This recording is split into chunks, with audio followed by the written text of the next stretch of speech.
আপনার তো মুক্তিযুদ্ধের উপরে রাগ নাই, কিন্তু যারা মুক্তিযুদ্ধের উপরে রাগ দেখায় তারা আসলে কারা? শেখ হাসিনার উপরে রাগের নাম কইরা? না, আমি আবার বলছি, শেখ মুজিবুর রহমানের উপরে রিয়াকশন দেখিয়েছে। আপনি যদি শেখ মুজিবুর রহমানের উপরেও রিয়াকশন দেখান, মুক্তিযুদ্ধের এগেইনস্টে আপনার কি?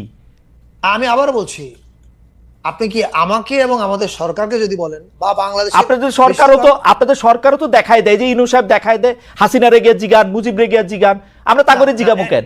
আমারও তো হাসিনার উপরে অনেক রাগ, আমি তো জীবনে মুক্তিযুদ্ধের উপরে রাগ হইতে পারি না, শেখ মুজিবের উপরে ৭১ পর্যন্ত রাগ হইতে পারি না। তো আপনার কাছে একটু জানতে চাই যে মুক্তিযুদ্ধের যে নবায়নের কথা আপনি বলছেন বা বুঝাচ্ছেন, সেই নবায়ন কি এরকম যে সরকারি বেসরকারি উদ্যোগে দাবি যেটা করা হচ্ছে যে মুক্তিযুদ্ধের ইতিহাস, মুক্তিযুদ্ধের স্মৃতি, আমি আবার বলি, আমি এগুলির সাথে কিন্তু আওয়ামী লীগ অ্যাসোসিয়েট করি না, কারণ মুক্তিযুদ্ধ আওয়ামী লীগ এবং হাসিনার আওয়ামী লীগ, মানে ওইটা কেমনে আর ভালো হবে কি হবে না হবে ওইটার সাথে আমার ইয়া না। কিন্তু মুক্তিযুদ্ধের ইতিহাস, মুক্তিযুদ্ধের স্মৃতি, মুক্তিযুদ্ধের নিদর্শন তখনই রাখা যাবে, সরকার থেকে বলা হচ্ছে, যখন সেগুলি জুলাই স্পিরিট ধারণ করে সমন্বয় করা হবে।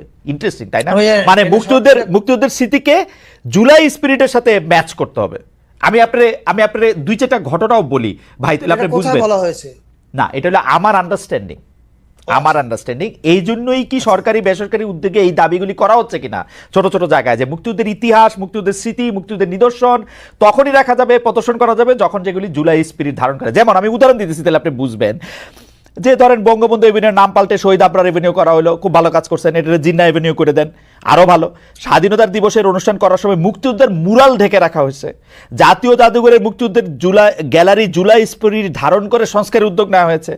সোহরাওয়ার্দী উদ্যানে ৭ই মার্চের ভাষণ তো দূরের কথা, পাকিস্তানিদের আত্মসমর্পণের দেয়ালচিত্রও থাকবে না। মুক্তিযুদ্ধের নেতাদের করা হবে সহযোগী মুক্তিযোদ্ধা। এসবের মাধ্যমে আসলে মানে আপনার রিডিংটা কি ফারুকী ভাই? মানে আপনি কি এখানে প্রথম কথা হচ্ছে, মুক্তিযুদ্ধর মাধ্যমে বাংলাদেশের সৃষ্টি হয়েছে। যেদিন ৫ অগাস্ট হাসিনা পালিয়ে গেলেন, ওই দিন বিকেলবেলা আমেরিকা থেকে প্রকাশিত ম্যাগাজিন ভ্যারাইটি, তারা আমার একটা কোটেশন চায় এই ঘটনা সম্পর্কে। তখন আমি, এটা এখনো গুগল করলে আপনি পাবেন, সেখানে আমি তো এই কথাটা বলেছিলাম যে it felt like second independence. Now এটার অর্থটা কি? দ্বিতীয় স্বাধীনতা মানেটা কি? দ্বিতীয় স্বাধীনতা তো আক্ষরিক অর্থে নিলে হবে না, এটা কবিতা, এটা অ্যালেগরি। দ্বিতীয় স্বাধীনতা বলতে বা স্বাধীনতার নবায়ন বলতে বোঝানো হচ্ছে, মুক্তিযুদ্ধ আসলে কেন হয়েছিল? মুক্তিযুদ্ধ হয়েছিল যে আমার দেশ আমি চালাবো আমার মতো করে, আমার দেশটা আরেকজন চালাবে না। কিন্তু গত ১৫ বছরে মানুষের মনে এই প্রশ্ন নানাভাবে এসছে যে বাংলাদেশটা কি বাংলাদেশ চালাচ্ছে না অন্য কেউ চালাচ্ছে? আপনাকে খেয়াল করে দিই, সুজাতা সিং ২০১৩ ইলেকশনের সময় এসে উনি কেন এরশাদকে বলছে তোমাকে ইলেকশনে আসতে হবে? What is the reason? Bangladesh থেকে কি আমরা কি রাহুল গান্ধীকে বলি যে তোমাকে ইলেকশনে আসতে হবে? এভাবে তো, তার মানে কি? তার মানে আপনি দেশটাকে এক্সপোজ করেছিলেন কমপ্লিটলি। আপনি কিছু কিছু জিনিস সারেন্ডার করেছিলেন। আপনি বলতে আমি বলছি সরকারকে, তৎকালীন সরকারকে। তো আপনি যখন একটা দেশের ফরেন মিনিস্টার এরকম বক্তৃতা দেয়নি, আমি মোদিজিকে বলে এসেছি ভারতকে, আওয়ামী লীগকে যেন ক্ষমতায় রাখে, বলে আসেনি? প্র্যাকটিক্যালি তার চাকরিটাই তাই ছিল এবং পররাষ্ট্রমন্ত্রীদের চাকরি তাই থাকে। আচ্ছা, এবার ওবায়দুল কাদের বলেননি এই কথা? এটা সবাই বলেছে, তলে তলে সব হয়ে গেছে। এখন এটার অর্থ কি? এটার অর্থ আপনার দেশটা আপনি চালাচ্ছিলেন না, আপনার দেশটা চালাচ্ছিল অন্য আরেকটা দেশ। এটা মুক্তিযুদ্ধের কমপ্লিট কম্প্রোমাইজ। অ্যাবসলিউটলি। এখন মুক্তিযুদ্ধকে আপনি যখন কমপ্লিট কম্প্রোমাইজ করেছেন, কিন্তু আবার মুক্তিযুদ্ধের বড়ি বিক্রি করছেন, পক্ষের শক্তির বড়ি, রাইট? তার মানে তখন বোঝা যায় আপনি একটা অসৎ উদ্দেশ্যে কাজটা করছেন। অবশ্যই ২০২৪ আগস্ট অভ্যুত্থানের মধ্য দিয়ে কেন জাতি এটাকে নবায়ন, আমিও বলেছি মুক্তিযুদ্ধের নবায়ন কেন বলছি, এই কারণে বলছি যে যেই মুক্তিযুদ্ধের অবশ্যম্ভাবী জিনিস হচ্ছে ফলাফলটা কি? রাষ্ট্রের প্রধান জিনিসটা হচ্ছে সার্বভৌমত্ব, অর্থাৎ আমি আমাকে চালাবো, অন্যের কথা আমি চলবো না, রাইট? এইটা যখন গন কেস হয়ে গেল, যখন এমনকি পানি নিয়ে স্ট্যাটাস দেওয়ার ফলে আবরার ফাহাদকে মরে যেতে হলো, রাইট? এবং মরে যেতে হলো কার হাতে?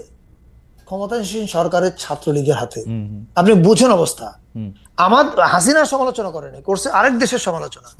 এইটা উত্তর দিচ্ছে হাসিনার বাহিনী। তার মানে হাসিনার বাহিনী আসলে কিন্তু ছাত্রলীগের 20 জনের মৃত্যুদণ্ডও হয়েছে আসলে হাসিনার আমলে। আসছে কারণ তখন তার কোনো উপায় নেই কিছু করার। কিন্তু আমি বলতে চাচ্ছি যে কনটেক্সটটা তো, দেশটা তো এরকমই ছিল। হ্যাঁ? এখন যখন 5ই আগস্ট হাসিনা পালিয়ে গেল, বাংলাদেশের বেশিরভাগ মানুষ এটা বিশ্বাস করলো যে এর মধ্য দিয়ে আমরা আমাদের স্বাধীনতাকে রিক্লেম করেছি। and which is why people are saying এটা মুক্তিযুদ্ধের নবায়ন। ফাইন, পরিষ্কার করা গেছে। আর দ্বিতীয়ত, পরিষ্কার। মুক্তিযুদ্ধকে কোনোভাবেই মানে মুক্তিযুদ্ধকে অস্বীকার করা, ছোট করা এর কোনো প্রশ্ন নাই। আমাদের সরকার মুরাল কেন ঢেকে দেওয়া হচ্ছে ভাই? আসছে, দেখেন ওগুলো হচ্ছে শেখ মুজিবের উপর ক্ষোভ। এবার আসে 71 পর্যন্ত স্বাধীনতা আন্দোলনে ওনার ভূমিকাকে কেউ কোনোদিন প্রশ্ন করেনি, রাইট? 72 থেকে 75 উনি কিন্তু ভয়াবহ কাজ করেছেন। আমরা তারপরে কিন্তু এই আলাপটা 72 থেকে 75-এর আলাপটা কিছুটা সচেতন ভাবে আমরা চেপে গেছিলাম। কেন? ঠিক আছে, 75 এরকম একটা ঘটনা ঘটেছে, ঘটনার মধ্যে দিয়ে আমরা ওই অংশটাকে ভেবেছি ঠিক আছে, এটার এক ধরনের ক্লোজার হয়েছে। ফলে 72 থেকে 75-এর প্রসঙ্গটা কিন্তু বাংলাদেশের মানুষ খুব একটা আর তোলে নেই। বাংলাদেশের মানুষ কিন্তু স্বাধীনতা যুদ্ধে তার নেতৃত্ব দেওয়ার জন্য তাকে স্বীকৃতি দিয়েছে। এবং আমি আপনাকে যদি খেয়াল করে দিতে পারি, বিএনপি তাদের আমলে বাংলাদেশের স্বাধীনতা যুদ্ধে নেতৃত্ব দেওয়ার জন্য শেখ মুজিবুর রহমানকে অবদানের কথা কিন্তু সংসদে বলেছে, রাইট? এবং if I am not wrong, আমি সালটা এখন মনে পড়ছে না, বিএনপির এই মুহূর্তে যিনি অ্যাক্টিং চেয়ারম্যান জনাব তারেক রহমান, উনি কিন্তু 2004 ইয়াতে গেলেন যে গোপালগঞ্জে ওনার 3 বা 4 কবর জিয়ারত করতে গেছেন, রাইট? হ্যাঁ, আমার সালটা মনে নেই এই মুহূর্তে। এই জিনিসগুলো কিন্তু করা হয়েছিল এটার জন্য যে ওকে, ইতিহাসে অনেক ভুল ভ্রান্তি ছিল, একটা রিকনসিলিয়েশনের দিকে যাওয়া হোক। হ্যাঁ, কিন্তু আপনি যখন 2008-এ বিএনপির ব্যর্থতার জন্য তো আওয়ামী লীগ ক্ষমতায় এসছে, রাইট? যে কোনো ভাবে হোক, সেটা রাজনৈতিক ব্যর্থতা হোক, যে কোনো ব্যর্থতা হোক। হ্যাঁ, সব ক্ষেত্রে যে বিএনপি রাষ্ট্র পরিচালনায় ব্যর্থতার পরিচয় দিয়েছে তা না। অনেক ক্ষেত্রে প্রোপাগান্ডা ছিল, অনেক ক্ষেত্রে আমাদের অনেক পত্রিকার ভূমিকা ছিল, সেটা আমি এখন ডিটেলে যাচ্ছি না। কিন্তু আমি মনে করি এই জিনিসগুলো ডিল করতে পারাও তাদের ব্যর্থতা ছিল। এবং সব সরকারের ব্যর্থ থাকে, আমাদের সরকারের অনেক ব্যর্থতা আছে, যেটা আমরা চলে গেলেও দেখবেন আমরা এখনো বলছি। আমরা একটু আগে বলেছি যে আমরা কিছু জিনিস ডিল করতে সময় নিয়েছি, দ্যাট ইজ ফাইন, এটা থাকে, ফাইন না, এটা থাকে। এখন আপনি 2008-এ দায়িত্ব নেওয়ার পরে সরকারে এসে আপনি কি করলেন? আপনি সরকারে এসে এমন কাজ করলেন যেটা মানে অত্যাচার, দুঃশাসন এবং ফ্যাসিবাদের চরম। মানে এই লেভেলের অত্যাচার কেউ দেখেনি। আপনি কতগুলো আয়নাঘর বানিয়েছেন সারা দেশে, কতগুলো মানুষকে গুম করে ফেলেছেন।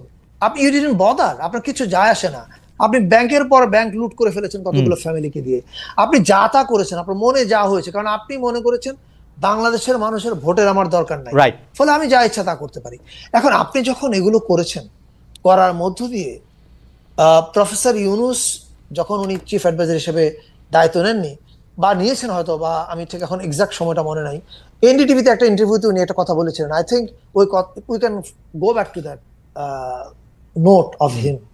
নোটটাতে উনি বলেছিলেন কি যে, এই যে ওনাকে প্রশ্ন করা হয়েছিল শেখ মুজিবের মূর্তি বা মুরাল কেন ভেঙে ফেলা হচ্ছে, তখন উনি বলেছিলেন যে এই প্রশ্নটা শেখ হাসিনাকে করুন।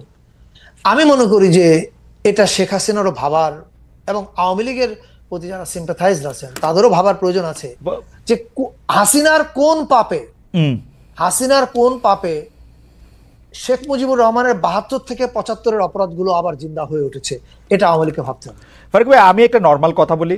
আমি শেখ হাসিনার আমলে এটা বলছিলাম, শেখ হাসিনা যতগুলি কাজ করে প্রত্যেকটা কাজ হচ্ছে মুক্তিযুদ্ধের স্পিরিটের বিরোধী। উনি মুক্তিযুদ্ধের স্পিরিটকে সবচেয়ে বেশি হত্যা করেছেন, এবং আপনি যেটি বলেছেন সেটার সাথে আমি একমত।